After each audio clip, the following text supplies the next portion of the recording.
So we finally have some official NBA 2K26 gameplay, and I'm going to be pointing out a few things I noticed in the clips. But if you noticed anything that I don't mention, let me know down in the comments below what you spotted. So starting off, we have our first look at the new scoreboard in NBA 2K26, which has been updated with the new design and logos compared to NBA 2K25. How do y'all feel about it? Let me know.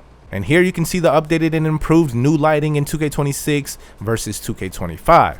Also, 2K added the new round shot clock coming this season to the NBA. Here's a look at the default shot meter with the green window in 2K26, and all the meters from 2K24 and 2K25 will be available to choose from, with certain shots having instant green release celebrations and feedback depending on the shooter's rating, coverage, and timing. So if you have an excellent quality release on a wide open shot with a good shooter, you'll get an insta green.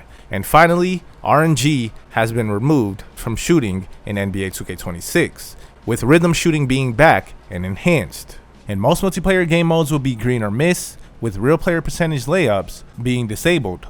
Continuing, here's a look at some of the gameplay movement, and you can see Trae Young with the takeover. And in these clips, 2K turned off the stamina, but adrenaline boost / bars are confirmed back in 2K26. Here's a look at the new signature go-to post shots triggered by holding the right stick up in the post. And you can see the Clippers dome wall in 2K26, and during certain games, 2K has fans wearing an LED bracelet, just like in real life. Also, rebounding will now have timing feedback, with higher rebounding equaling easier to nail your timing, and excellent timing can significantly boost your chances of securing the board. And now catching alley-oops will have a random button pop up instead of always being square or X. And 2K stated that the interior defense has been redesigned. Here's a sneak peek at the myplayer / mycareer menu, and 2K added customizable layup package categories for your myplayer, so you can have like Steph Curry's floater with Kyrie's Euro or whatever you want. And the AI has been improved in NBA 2K26, including in mycareer. Here's a look at Luka Doncic and the Lakers, and you can see Austin Reeves finally got his headband on.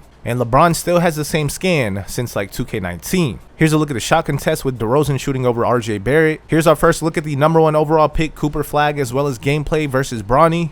Here's Jalen Brunson with a scoop layup. Here's Kyrie to Clay with a no-dip catch and shoot. Spot up shooters. You can use the new quick shot feature by holding the left trigger on catch and shoot shots. Here's a look at Anthony Edwards, who unfortunately still didn't go in for a face scan. Slashers now have access to slow motion Euro step gathers, something we've been seeing a lot of in the league lately from players like yourself and Ant. Here's LaMelo Ball with an assist to Brandon Miller. And lastly, Mike Wang said L2 dexing and the L2 post cheese has been worked on. And that's a wrap. But how do y'all feel about NBA 2K26 so far from everything you've seen and heard? Let me know down in the comments below.